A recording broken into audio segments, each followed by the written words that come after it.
Del concierto de impulsos eléctricos en el cerebro surge todo aquello que nos hace ser quienes somos. Gero Missenböck. Todo lo que somos, nuestras emociones, recuerdos, sueños y pensamientos, es el producto de los impulsos eléctricos de nuestras neuronas. Si pudiéramos encenderlas y apagarlas a voluntad, alcanzaríamos un conocimiento más profundo de cómo el cerebro controla nuestro comportamiento.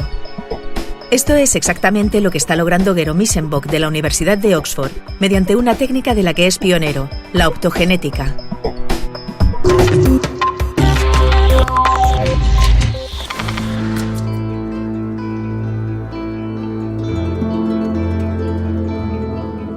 En este programa, lo que me gustaría sugerirles es el primer cambio de verdad. O sea, es un descubrimiento, es una investigación que de verdad puede alterar totalmente nuestro modo de vivir.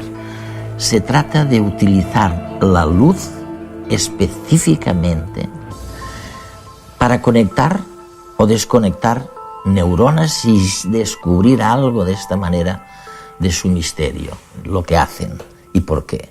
Gero, trabajas en un campo maravilloso. Les contaba a los telespectadores que es una disciplina verdaderamente nueva, porque lo que pretendéis es hacer pruebas con interferencias y ver cómo afectan dichas interferencias a las neuronas, a los circuitos neurales y a la conducta. Se trata de un cambio radical, ¿verdad? Se trata de influir con la luz sobre el entramado neuronal.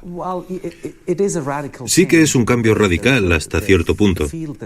El campo que ahora denominamos optogenética empezó hace 10 años, cuando mi equipo y yo realizamos los primeros experimentos para trasplantar una proteína fotosensible parecida a las proteínas que tenemos en los ojos a algunas neuronas. Demostramos que era posible activar dichas neuronas simplemente exponiéndolas a luz.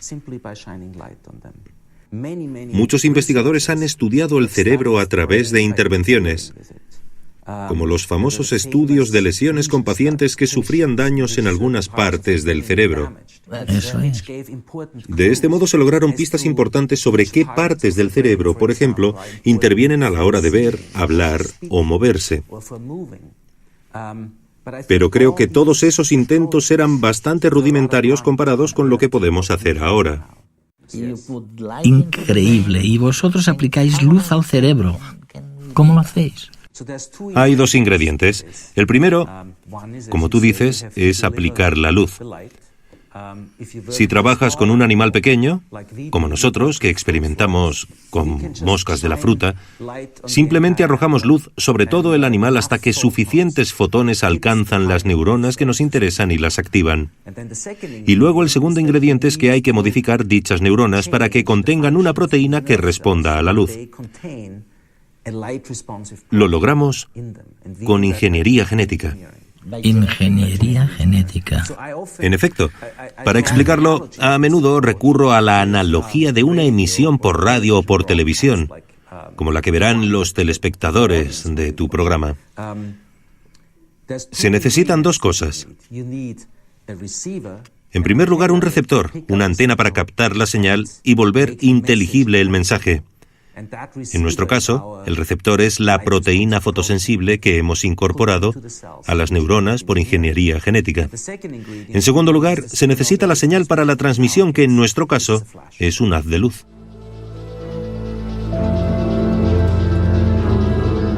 El cerebro humano tiene unas 100.000 millones de neuronas, tantas como estrellas en la Vía Láctea. Si pudiéramos encenderlas y apagarlas a voluntad, tendríamos a nuestra disposición una ventana a todo lo que somos, nuestras emociones, recuerdos, sueños y pensamientos. Y alcanzaríamos un conocimiento del cerebro mucho más profundo que el actual.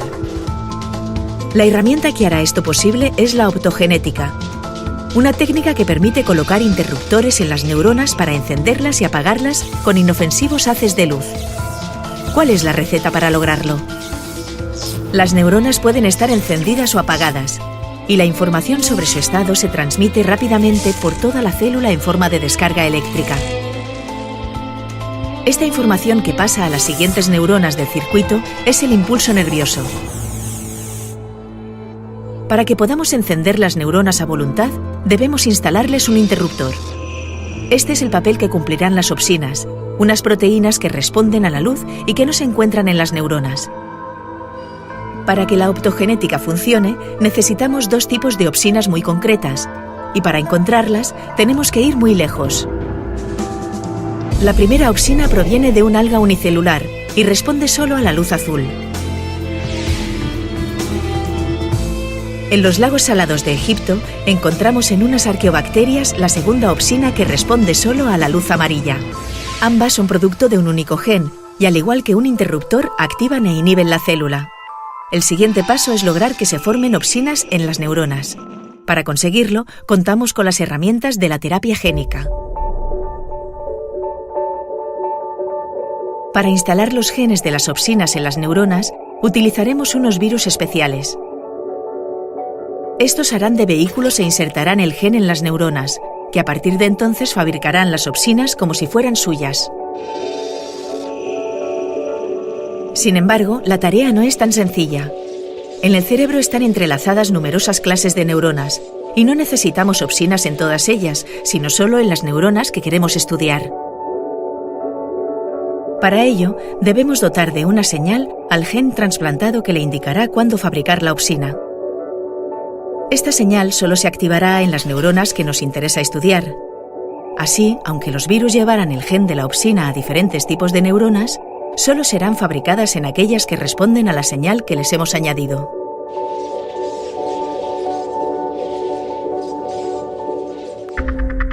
Veamos cómo se combinan todos estos ingredientes. Tenemos neuronas seleccionadas y hemos conseguido que fabriquen las opsinas. Una de las opsinas responde a la luz azul y la otra a la amarilla, y ambas transportan cargas eléctricas. Pero lo más importante es cómo esto influye en la neurona, que también basa su actividad en las cargas eléctricas. El toque final de esta receta es que la opsina que responde a la luz azul activa las neuronas y la que responde a la luz amarilla las inhibe. Esta técnica permitirá que los investigadores controlen la actividad cerebral con un grado de precisión que habría sido inimaginable hace apenas unos años. La optogenética se utiliza ahora en experimentos con animales para comprender cómo funcionan los circuitos normales y, algún día, podrá emplearse para tratar un amplio abanico de enfermedades cerebrales humanas. Es increíble. Mientras hablabas, pensaba que hasta ahora todas las maneras de interferir en el cerebro eran muy invasivas, porque usaban electrodos o métodos agresivos. Esta mañana me has hablado de Delgado, español. Sí, el neurocientífico español José Delgado, que fue profesor en la Universidad de Yale, en Estados Unidos. Sí, creo que llegó allí en la década de los 50. Sí, en los 50 y los 60, sí. Yo también era profesor, aunque no supe de la existencia de Delgado hasta que realicé mis propios experimentos, en los que modificábamos por control remoto el comportamiento de un animal. En nuestro caso, la mosca de la fruta. En el caso de Delgado, mira, Eduardo, este libro. Es fantástico. Como era español, el animal que eligió fue, por supuesto, un toro. Como ves, aquí está el matador que, en lugar de blandir una espada, sostiene un pequeño radiotransmisor. Al toro se le han implantado electrodos en el cerebro previamente. Al activar el control remoto, se estimula la parte del cerebro que disminuye el comportamiento agresivo. El experimento funcionó. Aquí puedes ver a Delgado arriesgando la vida, pero el toro se detuvo y no arremetió contra él. Se detuvo gracias a esa interferencia, ¿no? Se paró a medio ataque porque se le estaba instando, mediante una interferencia directa con su sistema neuronal, a detenerse. ¿Hay alguna probabilidad de que en el futuro utilicemos la luz, igual que la utilizáis para conocer el cerebro, para generar en el cerebro la sensación de satisfacción? de recompensa por lo que has hecho. De hecho, estos experimentos ya se han hecho. Hace 3 años experimentamos con moscas y otros grupos han experimentado con otros animales. El caso es que pudimos manipular los sistemas neuronales que señalizan la recompensa o su opuesto, el castigo.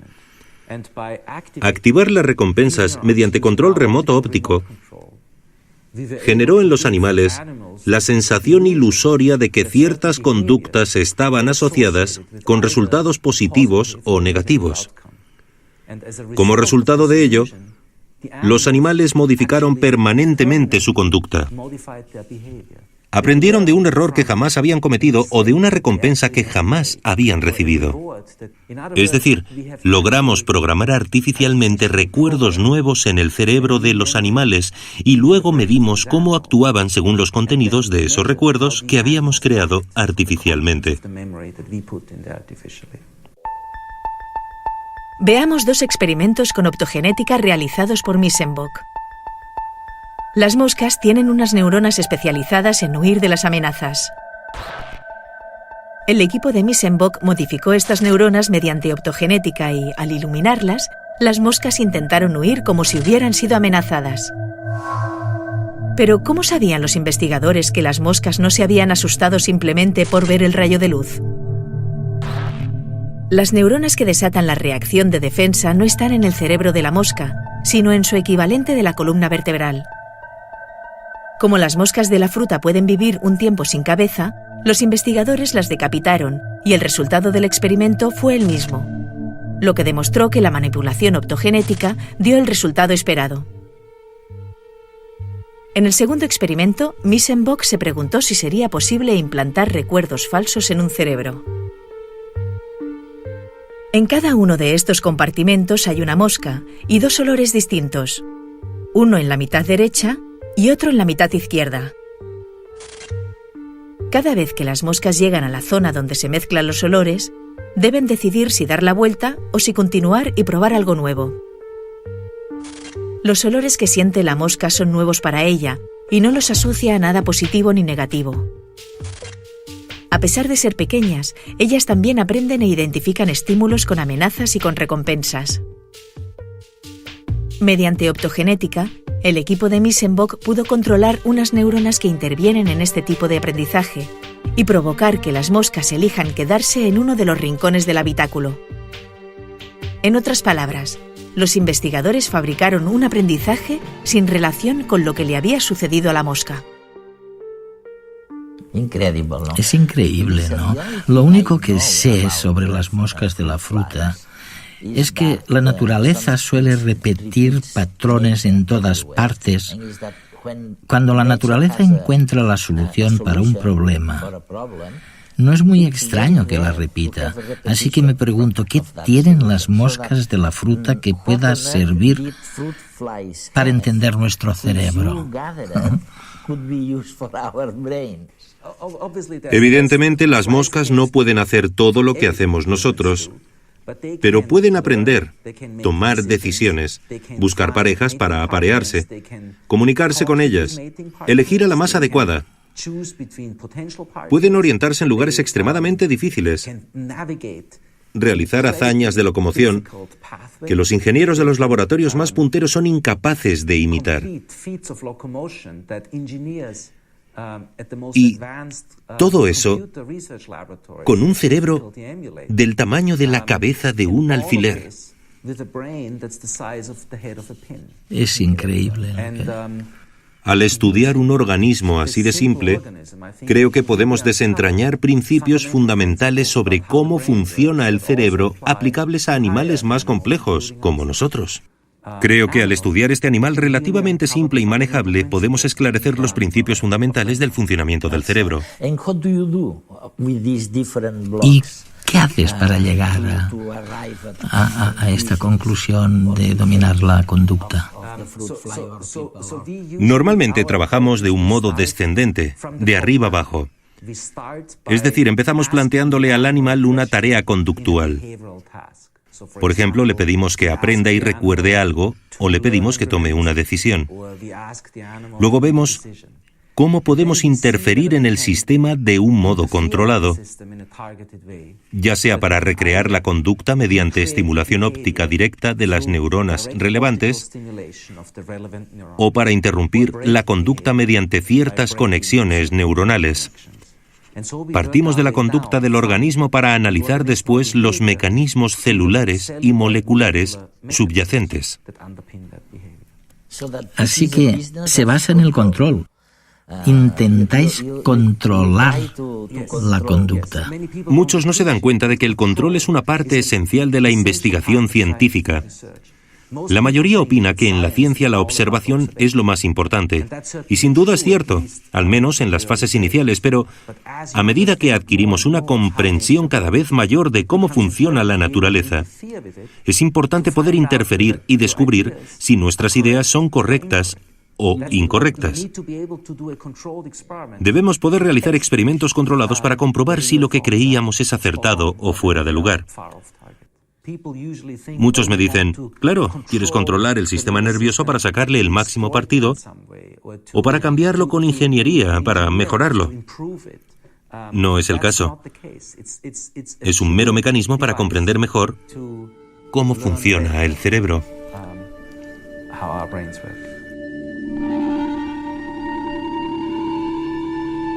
¿Está la mente relacionada con la actividad neuronal? José Delgado, un neurofisiólogo español recientemente fallecido, sorprendió al mundo en 1964 con su Estimosíver, un rudimentario aparato de control mental a distancia que consistía en un electrodo controlado por radio implantado en la profundidad del cerebro de un animal. El Estimosíver le permitió detener una vaquilla en plena embestida. Delgado y muchos otros neurocientíficos suponían que la mente dependía de algún tipo de actividad neuronal y se hacían una pregunta: ¿sería posible invertir el proceso y estimular las neuronas mediante la tecnología para modificar la mente? El Estimosíver fue una de las maneras de intentar responder a esta pregunta, pero se topó con una gran dificultad. La estimulación eléctrica del cerebro es poco precisa. Las descargas afectan a zonas enteras donde existen numerosas neuronas diferentes y a menudo se ponen en marcha instrucciones contradictorias. Por tanto, inventos como el Estimosíver están tan lejos de proporcionar un supuesto control mental como lo estuvo el electroshock de curar enfermedades psiquiátricas.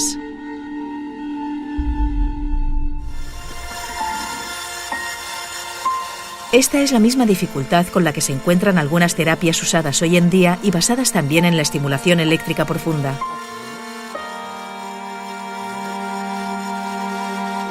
Aunque determinados pacientes de Parkinson o depresión parecen beneficiarse, los efectos secundarios son numerosos e incontrolables. Además, a pesar de los avances, instalar electrodos en el cerebro es muy invasivo. Los medicamentos tienen el mismo problema. Se reparten por todo el organismo y afectan a todo tipo de células, sin que haya manera de controlar el proceso y provocando cuantiosos daños colaterales.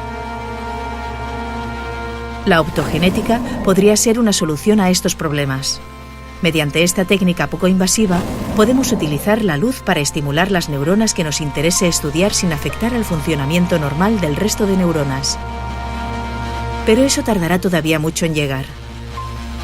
Por ahora, los investigadores insisten en que lo mejor que nos puede aportar la optogenética son herramientas precisas para poder entender qué es el cerebro y cómo funciona. Por primera vez en la historia, se pueden controlar circuitos y sistemas neuronales específicos, incluso neuronas individuales. En suma, se trata del conocimiento que nos lleva a tener el control físico de la mente. La optogenética puede abrir las puertas a aplicaciones malintencionadas para manipular a los seres humanos. Por suerte, tenemos la certeza de que a día de hoy, y por muchos años, será más fácil y barato controlar la voluntad de las masas mediante la publicidad y la educación que insertándonos fibra óptica y genes de alga en el cerebro.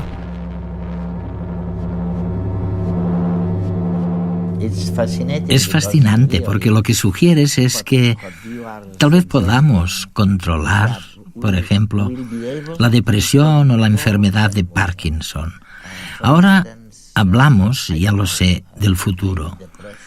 Pero quizá en lugar de tomar un fármaco, en lugar de tragarse una pastilla, se abra la posibilidad de simplemente utilizar la luz para influir en la conducta de las personas, ¿no? Sería un cambio radical. Bastaría con que la luz actuara. Sí, es una posibilidad, aunque remota. No creo que vaya a materializarse el año que viene ni en los próximos 10 años. No olvides que para que la luz surta efecto en el cerebro, hay que haberlo modificado genéticamente antes, mediante una especie de genoterapia para que el sistema nervioso humano responda a la luz. Y eso me parece que todavía queda lejos.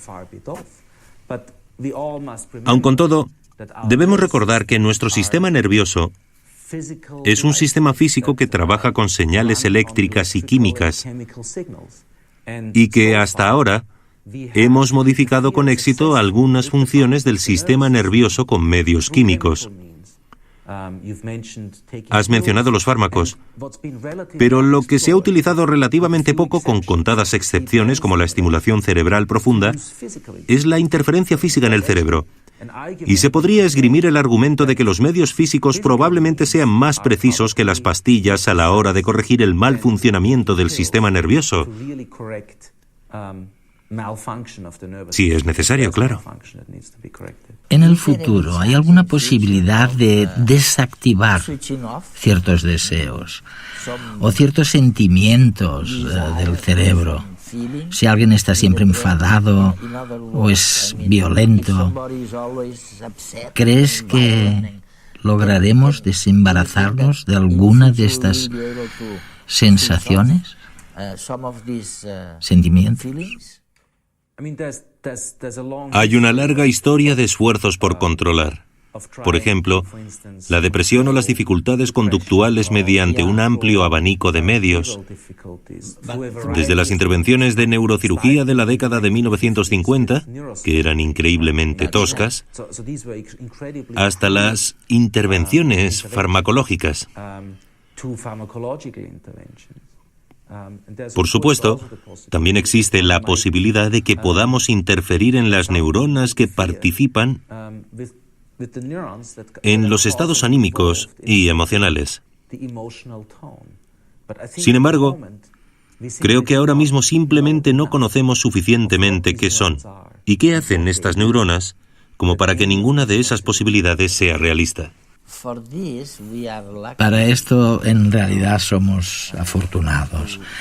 En cierto modo, porque al saber que las neuronas son entidades eléctricas y que las neuronas se comunican entre sí por impulsos eléctricos, tú lo has dicho, y por supuesto, cuando una neurona se comunica con otra,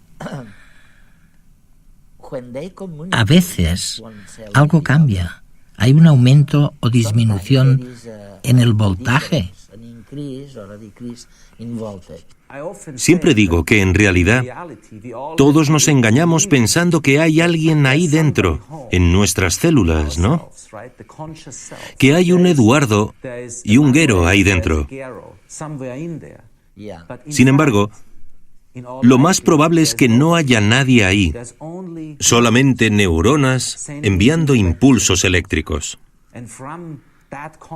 Del concierto de impulsos eléctricos surge todo aquello que nos hace ser quienes somos. Nuestras percepciones y el mundo que discernimos no son más que la representación de la realidad en el lenguaje de impulsos eléctricos en miles de millones de neuronas. Almacenamos y rememoramos recuerdos mediante impulsos eléctricos. Y los impulsos eléctricos también controlan nuestros movimientos y determinan nuestras emociones. Es verdad que nos atiborran con alegatos de que han descubierto algo que va a transformar radicalmente nuestras vidas, ya sea un nuevo medio de transporte o la propia revolución digital. Muy a menudo se trata de una exageración bien intencionada de algún protagonista oscuro del conocimiento que no desemboca en ningún cambio radical, como se había dicho. Después de mi encuentro con el científico Gero Misenbock en la Universidad de Oxford, a mí me caben pocas dudas de que el cambio que sus investigaciones dejan entrever puede revolucionar nuestras vidas en los próximos 50 años en la misma medida que lo hizo la revolución digital. La optogenética no solo nos permitirá conocer el cerebro como nunca antes, sino también manipularlo a nuestro antojo, aunque para ello tengamos que insertarle fibra óptica y genes de algas.